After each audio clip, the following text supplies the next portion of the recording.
இவங்களே பெரிய பத்திரிக்கை யார் பெரிய ஒரு யார் சின்னவர்ன்றதே தெரியாது. நீங்கள் சொல்கிறது வந்து டெய்லிஸ் அண்ட் வீக்லிஸ் சொல்கிறீங்களா என்னன்னு எனக்கு தெரியல. பட் இப்போ எல்லாருமே இந்த யூடியூப் தான் பார்க்குறாங்க.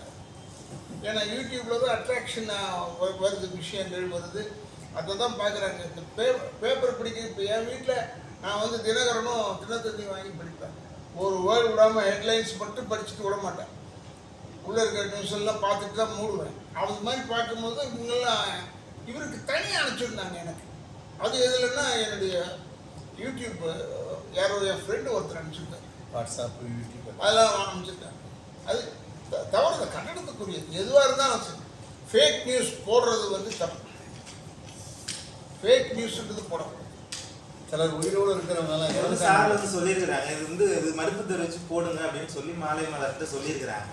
அவங்க வந்து போட மறுக்கிறாங்க. இதுக்கு எப்படி பாருங்க? அது வந்து இனிமேல் வந்து எங்கள் தலைமை, எங்கள் யூனியனு, இந்த பெப்சி 24 கிராப்ஸு எல்லோரும் சேர்ந்து ஒன்றா சேர்ந்து செய்ய வேண்டியது. மீட் சிஎம் மீட் பண்ணி ஆகணும்னா வீழணும். ஆனால் போகும்போது நான் வர மாட்டேன், நீ வர மாட்டேன்னு இருக்கக்கூடாது. All the heads of the union, சினிமாக்காரங்க மொத்த பேர் வர யூனியன் தலைவர்கள் வரைக்கும் வந்து போனால் கூட போய் இதை சொல்லி நீங்கள் சொல்கிற பாயிண்ட் நான் அக்செப்ட் பண்ணேன். ஏன்னா ஃபேக்காக போடுறதுன்றது தப்பு. நியூஸ் ஜஸ்ட் ஃபில்அப் பண்ணக்கூடாது. இதுக்குதான் தெரிஞ்சுக்கிட்டு ஃபில்அப் பண்ணணும். யாரோ ஒருத்தர் சொன்னால் கூடங்க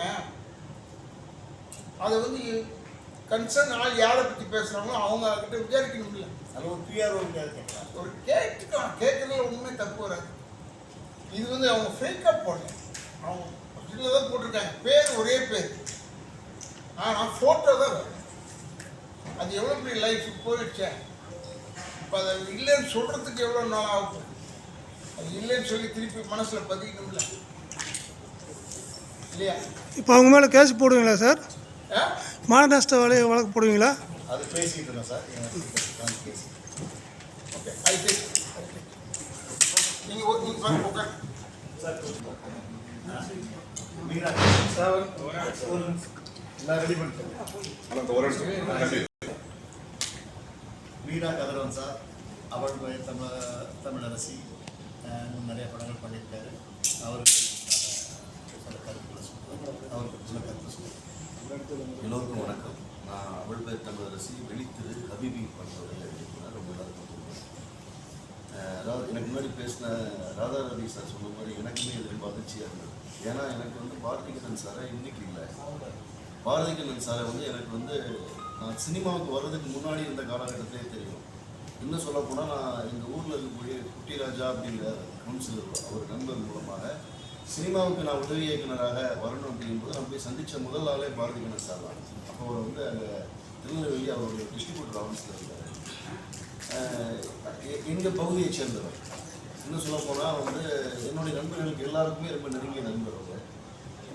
பிறகு நான் வந்து அசிஸ்டன்ட் டைரக்டராக ஒர்க் பண்ண கஸ்தூரிமான் படத்தில் சார் வந்து ஒரு முக்கியமான ரோல் நடித்தார். அது நான் டைரக்டர் லோகிதாஸ்கிட்ட நான் ரெஃபர் பண்ணி சார் நடித்தார், கலெக்டராக நடித்தார்.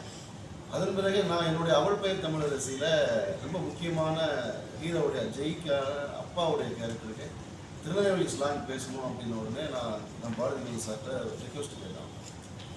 அப்போல்லாம் அவர் நடிக்க ஆரம்பிச்சிட்டாரு. அவர் நினச்சிருக்கலாம், ஏன்னா என்னை நடிக்க கூப்பிடல, ஆனால் டப்பிங் பண்ண கூப்பிடலன்னு அவர் நினச்சிருக்கலாம். ஆனால் அவர் அப்படிலாம் எதுவும் நினைக்காம இந்த ஈகோவும் இல்லாமல் நான் கூப்பிட்டேன் அப்படிங்கிறதுக்காக என்னோட அன்புக்காக நடிப்புக்காக அவர் வந்து அந்த படம் முழுக்க த்ரோவுக்காக சார் பேசி கொடுத்தாரு. கிட்டத்தட்ட அது ஒரு வாட்டி 2 வாட்டி இல்லை, பல வாட்டி அது கரெக்ஷன்ஸ் பண்ணி சார் பலமுறை பேசி கொடுத்தாரு. அதன் பிறகு நான் வந்து தொடர்ந்து சாரோட பேசிகிட்டு இருக்கிறேன். அவருடைய படங்கள் எல்லாமே எல்லாருக்குமே தெரியும். இதில் என்ன பிரச்சனைன்னு கேட்டிங்கன்னா வந்து ஊடகம் வந்து நீங்கள் முன்னாடி விட இப்போ ரொம்ப வலிமையாக இருக்குது. ஆனால் ஊடகம் முன்னாடி விட அறத்தோடையும் நேர்மையோட இருக்குதான்னு கேட்டால் அது பெரிய சந்தேகம். அதுக்காக ஊடகம் எல்லாமே புதுமைப்படுத்தவும் முடியாது. இப்போ நாங்கள் இப்படி ஒரு பிரச்சனையே உங்களை போன்ற ஊடக நண்பர்கள்ட்ட தான் வந்து சொல்லவும் வேண்டிய இடத்துல தான் இருக்குது. அப்போ அந்த ஊடகம் வந்து பொறுப்பானவங்களும் இருக்காங்க. ஒரு உதாரணம் சொல்ல போனால் ஒரு செய்தி வந்து பாரதிராஜா சார் வந்து மருத்துவமனையில் அனுமதிக்கப்பட்டிருக்கும் போது திருச்சிற்றம்பலம் புகழ் நடிகர் பாரதிராஜா வந்து மருத்துவமனையில் அனுமதிக்கப்பட்டிருக்காங்க. அவ்வளவுதான் இருக்குது. அதாவது ஒரு நீண்ட நெடிய பாரம்பரியம் மிக்க பெரிய ஊடகத்தில் இருக்கிறவங்க கூட நீண்ட நெடிய அனுபவத்தோடு இருக்கிறவங்க அப்படி ஒரு அனுபவத்தில் இருந்தால் பாரதி ராஜா சார் யார் அப்படிங்கிறது தெரியும். இப்போ அது மாதிரி வந்து இப்போ பாரதி கண்ணன் அப்படிங்கும்போது ஒருத்தருடைய ஃபோட்டோ எடுத்து பிரசுரிக்கும் போது நீங்கள் முன்ன மாதிரி இல்லை, ஈஸியாக எளிதில் யார் வேணாலும் ஃபோன் நம்பர் வாங்கி பேசிக்க முடியும். அப்போ நீங்கள் என்னென்னா சம்மந்தப்பட்ட நபர்கிட்ட வந்து அதை பேசணும். பேசி வந்து நீங்கள் அதனால் ஊர்ஜிதம் பண்ணுறதுக்கு அதிகப்படியான நேரமெல்லாம் எடுக்க போகிறது கிடையாது. நீங்கள் செய்ய வேண்டியது என்னன்னா குறைந்தபட்சம் ஒரு பொறுப்பு, ஒரு தார்மீக ஆகக்கூடிய விஷயங்கள். அப்போ யார் வேணாலும் எளிதில் வந்து நீங்கள் வந்து செட்டு வழி யாரை வேணாலும் வந்து ஒரு அந்தரங்கமான விஷயத்தை பேசினா 10 பேருக்கு 100 பேர் பார்ப்பாங்க அப்படிங்கிற விஷயம் இருக்கு இல்லையா, அதை செய்கிறத கொஞ்சம் வந்து தடுக்கணும் அப்படின்னு சொல்கிறோம். அப்படியே அது இருக்கக்கூடிய அனுபவம் குறைந்த ஒரு ஊடகத்தில் இருக்கிறவங்க செஞ்சால் கூட எடிட்டோரியல்னு ஒரு பொறுப்பு இருக்கு இல்லையா. எடிட்டோரியல் வந்து ஒரு பாரதி கண்ணன் கிட்டத்தட்ட தமிழோடைய மிக முக்கியமான படங்கள். இன்னைக்கு வரைக்கும் அவருடைய சூனாபான காமெடியிலிருந்து திருநெல்வேலியில் விவேக் சார் பண்ண 1000 பெரியார் வந்தாலும் திருத்த முடியாது, 1000 பெரியார் வந்தால் திருத்த முடியாதுன்னு சொல்லக்கூடிய அருவாவையில் மாதிரி படங்களை கொண்டு ஒரு நல்ல இயக்குனர், ஒரு எங்களுடைய இயக்குனர் சங்கத்தில் எங்களுடைய ஒரு பொறுப்பினர் எல்லாத்தையும் தாண்டி வந்து எல்லாருடைய பிரச்சனைக்கும் முன்னாடி வந்து குரல் கொடுக்கக்கூடிய ஒரு மனிதர். சமூகம் சார்ந்ததாகட்டும், சினிமா சார்ந்ததாகட்டும், எல்லாத்தையுமே செய்யக்கூடிய ஒருத்தர். அப்படி இருக்கக்கூடிய ஒருத்தரை வந்து நம்ம செய்யும் போது அவரை விடுங்க, அவருடைய குடும்பத்தில் அது எவ்வளோ ஒரு பாதிப்பு இருக்கும். செய்தி தானே கடத்த முடியாது. சுற்றியில் இருக்கிறவங்களுக்கு வந்து எல்லாமே காட்சி கண்ணால் பார்க்கறது தான் இன்றைக்கி வந்து ஐயா நான் கண்ணால் பார்த்தேன் சொல்கிற மாதிரி தான் அந்த சைக்காலஜி தான் எல்லாத்தையும் ஒர்க் ஆகும். அப்போ அந்த இமேஜோடு நீங்கள் அதை பிரசரிக்கும் போது அவருடைய பர்சனல் லைஃப் அதை எவ்வளோ தூரம் அஃபெக்ட் பண்ணும். அதனால் தயவு செஞ்சு இப்படியான விஷயங்களை நீங்கள் வந்து ஏன்னா 10 வருடங்களாக 10 படங்கள் பண்ணியிருக்காரு. எனக்குதே 25 வருஷமாக தெரியும். அதுக்கு முன்னாடி சார் 15 வருஷம் தமிழின் ஆகச்சிறந்த வெற்றி படங்களை எல்லாம் டிஸ்ட்ரிபியூட் பண்ணியிருக்காரு. அப்போ ஒரு 40-50 வருடங்களாக ஒருத்தர் வந்து தன்னுடைய உழைப்பின் வழியாக தன்னுடைய நேர்மையின் வழியாக கட்டி அமைச்ச இமேஜை வந்து போகிற போக்கில் சேர்த்து வரை இறைச்சிட முடியுங்கிறது இல்லையா, அது நம்ம கண்டிக்கத்தக்கது. நான் அது ரொம்ப உண்மையாகவே வன்மையாக கண்டிக்கிறேன், தெரிவிக்கிறோம். அதுதான் பத்திரிக்கையாளர் இல்லையா. நீங்கள் அதுலேயுமே ஒரு வியாபாரத்தை பார்த்தீங்கன்னா அது என்ன அடிப்படை இருக்குது. வியாபாரம் தான் முக்கியம்னா இப்போ பத்திரிக்கையாளர்களுக்கு போச்சு. அதனால் இது நான் நிஜமாக மறுப்புங்கிற பேரில் மறுப்பு போட சொன்னால் இன்னொரு பேட்டி மாதிரி ஃபோன்லேயே கண்டாங்க. சரி ரைட் மறுப்பு போடுங்கன்னு பார்த்தா மறுநாள் பேப்பரில் அந்த பாலியல் வழக்கில் பாரதி கண்ணன் கைதாகவில்லை, அவரை கூறுகிறார், அவர் இல்லை என்று மறுக்கிறார் அப்படின்னு நம்மளை மறுபடியும் அது ஒரு டீக்ரேடாக தான் அந்த ஹெட்டிங் வைக்கிறாங்க. தவறுதலாங்க சார் பத்திரிகையில் நடத்து இந்த ஃபோட்டோக்கு போல அவர் போட்டோ என்னன்னா இப்போ நீங்கள் எல்லாருமே ஊடகங்கள் எல்லாருமே இருக்கக்கூடிய எல்லாருமே டெய்லி சந்திச்சுட்டு இருக்கீங்க. இன்றைக்கி இருக்கிற சினிமா இருக்கக்கூடிய ஒரு சூழலில் வந்து இன்றைக்கி ஒரு படம் பண்ணி ஒரு இயக்குனர் வந்து ஒரு 30 வருடம் 40 வருடங்களாக போராடிட்டு இருக்கிறது ஒரு பெரிய விஷயம். இப்போ கொஞ்சம் பொறுப்புணர்வோட இதை வந்து இந்த மீடியா செயல்படணுங்கிறது மீடியாக்களை தான் புதுமைப்படுத்தலை. ரொம்ப அறத்தோடையும் நேர்மையோடையும் தார்மீக பொறுப்போடையும் இயங்கக்கூடிய எவ்வளவோ ஊடகங்கள் இருக்குது. ஆனால் அதுக்குள்ளார இந்த மாதிரியான செய்திகளை கொண்டு வரவங்கள ஒரு எடிட்டோரியல்ங்கிற குரூப் வந்து இதை ஃபில்டர் பண்ணி இதை வந்து நெறிப்படுத்தி இந்த செய்திகளை மக்கள்கிட்ட கொண்டு வந்து சேர்க்கிறதுக்கான ஒரு வழிமுறைகளை அதை செய்யணும். தெரியும், உலகத்துக்கு தெரியாது, சொல்ல முடியாது. ஆமாம். அதனால் இந்த மக்கள் வந்து எந்த செய்தியுமே எளிதில் நம்ப வேண்டாம். நான் அவரை பற்றி எனக்கு ரொம்ப நெருக்கமாக எனக்கு எல்லா காலகட்டத்திலுமே அவர் என் கூட நின்றுக்கிறாரு. என்னோட உதவி இயக்குனர் முயற்சி பண்ண காலகட்டத்திலிருந்து இந்த நிமிஷம் வரைக்கும் அவரை பற்றி எனக்கு நல்ல ரொம்ப ஆழமாக ரொம்ப நெருக்கமாக தெரியும். பாரதி கண்ணன் சார் அப்படியான ஒரு மனிதர் இல்லை. நான் அதை சொல்லணும். அவர் நல்ல மனிதர்னு என்னுடைய அனுபவத்திலிருந்து என் கூட நின்றார் இருந்திருக்காக மட்டும் இல்லை, அவர் தனிப்பட்ட கேரக்டர்னுங்கிறத நான் சொல்லணுங்கிறதுக்காக வந்தேன். அதே நேரத்தில் பத்திரிகை துறைகளில் இப்போ நான் சொன்ன மாதிரி தான் திருச்சிற்றம்பலம் புகழ் நடிகர் பாரதி ராஜா சார்னு ஏன்னா அவருடைய கேரியர் என்ன, அவர் என்ன சினிமாவுடைய திசையை திருப்பினதுங்க எவ்வளோ பெரிய ஒரு ரெவல்யூஷனரியாக ட்ரெயின். அப்போ என்னென்னா நீங்கள் ரொம்ப போகிற போக்கில் ஒரு செய்தியை எழுதுறதுக்கான ஒரு ஆட்களை நெறிப்படுத்தி நீங்கள் கூட முயற்சிங்கிறது என்னுடைய தாழ்மையான வேண்டுகோள். இந்த மாதிரி வந்து நியூஸ்லாம் வந்து முன்னாடி வந்து பாசிட்டிவிட்டி நெகட்டிவிட்டின்னு நியூஸ் இருந்தது. இப்போ நியூஸ் தான் செய்தியாக தான் இருக்குது. அந்த சூழலில் இது எவ்வளோ தூரம் அவரை மன ரீதியாக பாதிச்சிருக்கும், எவ்வளோ தூரம் அவருடைய குடும்பம் அவருடைய ஊட்டத்தில் அவர் சார்ந்த மனிதர்கள் மத்தியில் அது எவ்வளோ தூரம் அவரை வந்து பாதிக்கிற உருவாக்குங்கிறத நான் சார் லேட்டராகவும் அவருடைய நீண்ட காலம் அவரோட தெரிய வரக்கூடிய நபராகவும் நான் அதை வந்து எனக்குமே அது ரொம்ப சங்கடமாக இருக்கேன். நான் அவருக்கு இந்த நேரத்தில் என்னோட மூத்தவர் இருந்தாலும் வந்து நீங்கள் நிறைய வேலைகள் செஞ்சுட்டு இருக்கீங்க சார், என்னை போன்றவர்களுக்கு நிறைய வேலைகள் நீங்கள் கூட இருந்திருக்கீங்க. இதெல்லாம் கடந்து வரக்கூடிய வல்லமையை வந்து உங்களுக்கு வந்து சாட்சாத் நீங்கள் நம்பக்கூடிய இறைவன் இறைசக்தி தரோம். நீங்கள் தைரியம் வரைக்கும் கேட்டுக்கிறேன். சார் இன்னொரு நிறுவனம் வந்து பண்ணியிருக்காங்க. ஏழை எளிய மக்களுடைய ஃபோட்டோஸை வந்து ஈஸியாக வந்து போட்டுட்டு அதை கடந்து போயிடுறாங்க.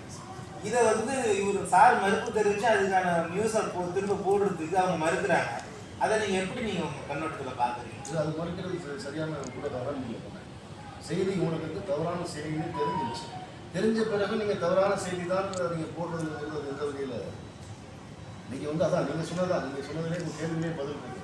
இவரை போன்ற 40 வருடங்களாக சினிமாவில் வந்து ஒரு பெரிய ஆளுமையாக இருக்கக்கூடியவருக்கே என்னன்னா எளிய மனிதர்களோட நிலைமை இப்போ அரசியல்வாதிக்கோ வேற யாருக்கோ ஒரு பெரிய ஒரு மோசமான செய்தியை போடும்போது கேட்டு செய்யுங்க, அது ஒரு கண்டனம் பண்ணுவாங்க, அல்லது பேப்பரில் ஒரு மாநஷ்ட வழக்கு தொடருவாங்க, அந்த நிலை ஏற்படும். ஆனால் பத்திரிகைகள் இது கொஞ்சம் கவனமாக இருக்கும் இல்லையா?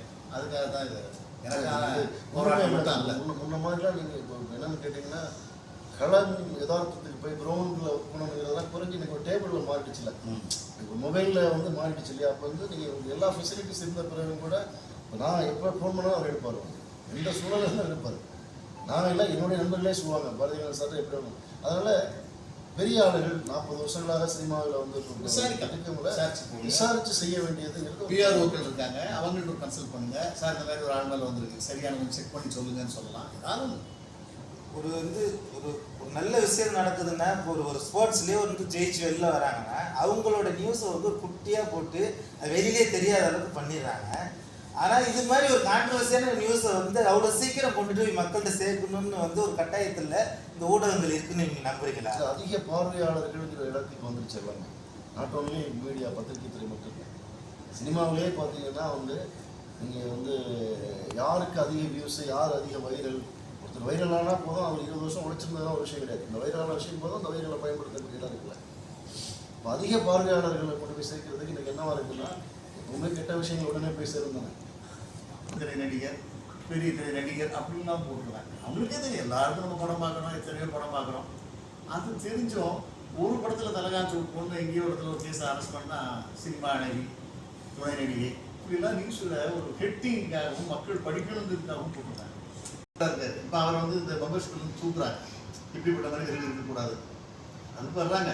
பட் என்னன்னா உங்களுக்கு தெரியும் பத்திரிகை இருந்தாலும் எத்தனை படத்துலையுமே நடிச்சதில் இவரே நம்ம நடிகருக்கு போடணும், இவர் ரியல் எஸ்டேட்டை போடுங்க அப்படின்னு கூட நீங்கள் போடலாம். ஒரு நியூஸ் ஹெட்டிங்காக டப்பு சினிமாவுக்கு பாலியல் தொழில் பண்றவங்க பெரும்பாலும் சினிமாவிலே இல்லை.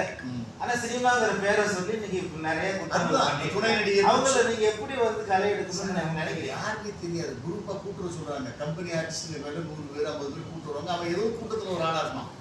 அவன் என்ன பண்ணினா ஒரு படத்துல கூட்டத்துல போனதால நானும் துணை நடிகர் தான் அப்படின்றான். ஏன்னா நமக்கு தெரியும் யார் நடிகர், யார் நடிகை, யார் என்ன தெரியும். நம்ம போடும்போது இந்த எந்த ஆளுக்கு தானே எங்கேயுமே பார்த்ததுக்கு இவரையா நம்ம நடிகருக்கு போடணும் அப்படிங்கிற பத்திரிகையும் இந்த தர்மத்தோட செய்யும். சரி, இன்னைக்கு அவர் ஆக்சுவலாக உடம்பு சரியில்லை, ஜுரம் தான். அந்த ஜுரமான சூழ்நிலையிலும் இந்த கருத்தை பதிவிடணும் அப்படிங்கிறதுக்காக தான் அவர் வந்திருக்காரு. அவருக்கு ஒரு நன்றி தெரிவிக்கிறேன்.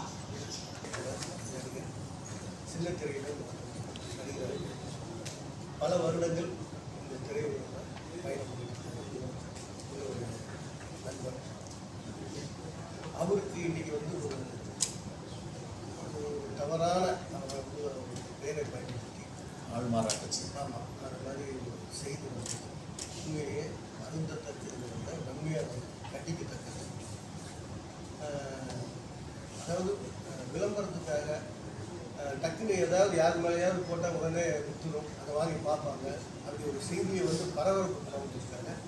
இந்த மாதிரியான விஷயங்கள் திணிக்கப்படுது. இது வந்து ரொம்ப மிக தவறான ஒரு விஷயம். அது இல்லாமல் நிறைய பெண் ரசிகர்கள், தாய்க்குமர்கள்லாம் அவங்க படங்களை வந்து விரும்பி பார்த்துப்பாங்க. அப்படிப்பட்ட ஒரு நல்ல ஒரு படைப்பாளி, நல்ல ஒரு மனிதர். அவர் மேலே இப்படி ஒரு கலங்கம் வந்து பண்ணுறது மிகப்பெரிய குற்றம். சூசைட் பண்ணக்கூடிய அளவுக்கு தான் செய்தி. ஏன்னா ஒரு பாலியல் பலாத்காரம், ஒரு சின்ன வயசு 15 வயசு பொண்ணை வச்சு ஹோட்டலில் வச்சு விபச்சாரம் நடத்தி அப்படி பல சினிமாக்காரர்கள் விருந்தாக்கி இருப்பார்கள், பல சினிமா பிரபலங்கள் மாட்டுவார்கள். இப்படியெல்லாம் ஒரு கற்பனைக்கு எட்டுற அளவுக்கு எழுதி கேவலப்படுத்திருக்காங்க. பட் உண்மை நம்ம பக்கம் இருந்தனால நம்ம அதை தைரியமாக அதை ஃபேஸ் பண்ணணுங்கிறதுக்காக அந்த போகிறோம். ஏன்னா ஒரு 40 வருஷமாக சம்பாதிச்ச பேரை ஒரு 4 நிமிஷத்தில் வந்து அசிங்கப்படுத்தி கேவலப்படுத்திட்டாங்க. இது வந்து மிக கண்டிக்கத்தக்கது. இந்த மாதிரி இந்த செய்தி இதோட கடைசியாக இருக்கிறது என்னுடைய தாழ்மையான வேண்டுகோள். நன்றி. இந்த நியூஸ் வந்து முதல்ல நாங்கள் சின்னத்திரை நடிகர் சங்கத்துக்கு இந்த நியூஸ் வந்தது. காரணம் என்னன்னா எங்கள் சங்கத்தில் ஒரு உறுப்பினராக இருக்காரு. ஸோ அந்த தகவல் எங்களுக்கு ஒரு 6 இரவு எங்களுக்கு தகவல் வந்து அவர் புகைப்படத்தோட செய்திகளை வரும்போது அந்த தகவல் எங்களுக்கு அனுப்பியிருந்தாங்க. அண்ட் மறுநாள் காலையில் ஒரு 7 மணிக்கு ஜஸ்ட் வந்து ஃபேஸ்புக் நம்ம சோஷியல் மீடியா பார்க்கும்போது சாரோட ஃபோட்டோ சார் கரெக்டாக பார்த்துட்டு இருக்க சார் அப்போ தான் கால் பண்ணி பேசும்போது அது ரொம்ப அதிர்ச்சியாகவும் அது அப்போ சாரோட அந்த மனநலம் எப்படி இருந்திருக்கும் அவங்க அதெல்லாம் யோசிச்சு பார்க்கும்போது ரொம்ப கஷ்டமாக இருந்தது. அந்த நிருபர்கிட்டையும் ஆக்சுவலி நாங்கள் தொடர்பு கொண்டு பேசும்போது உடனடியாக நாங்கள் மறுப்பு போடுறோம். இந்த செய்தியில் நாங்கள் எல்லாருக்கும் ரீச் ஆகிற பேர் நான் மறுப்பு போடுறோன்ற வார்த்தையை அவங்க சொன்னாங்க. பட் அதுக்கப்புறம் அந்த மறுப்பு செய்தின்றது வரல. அது இந்த மாதிரி ஒரு விஷயம் வந்து எல்லா துறைக்கும் எல்லா இடத்துக்குமே வந்து இப்போ சங்கங்கள் பிஆர்ஓஸ் இருக்காங்க. எந்த விஷயமா இருந்தாலும் எங்கேனாலும் ஈஸியாக இன்றைக்கி இருக்கிற அதுக்குள்ள ஒரு நிமிஷத்தில் அது ஈஸியாக நம்ம கன்ஃபார்ம் பண்ணிக்கலாம். இவங்க தான் அந்த நபரா இல்லை இவங்களோட தொலைபேசி என்னன்றதெல்லாம் இன்றைக்கி ரொம்ப ஈஸியாக நம்ம வாங்கி தெரிஞ்சிக்க முடியும். ஏன்னா ஒரு நல்லது வந்து ரீச் ஆகிறத விட ஒரு கெட்ட விஷயம் தான் டக்குன்னு இன்றைய காலகட்டத்தில் ரொம்ப ஈஸியாக போய் ரீச் ஆகுது. அதுவும் ஊடகத்துறை நம்ம செய்தித்தாலும் எல்லாமே அவங்க மூலமாக இந்த உலகம் வரைக்கும் எல்லா நியூஸும் ஈஸியாக வந்து எல்லாருக்கும் செய்தி வருதுன்னா அது ஊடகத்துறை மூலமாக. அந்த விஷயங்கள் நல்ல விஷயங்கள்லாம் பயன்படுத்தும் போது ஒரு எது கரெக்டான நம்பர் அப்படிங்கிறது தெரிஞ்சு அது போட்டாங்கன்னா ரொம்ப அது எல்லாருடைய எல்லா விஷயத்துக்கும் ஆரோக்கியமாக இருக்கும். அவரோட எப்படியா இருந்தாலும் அவரோட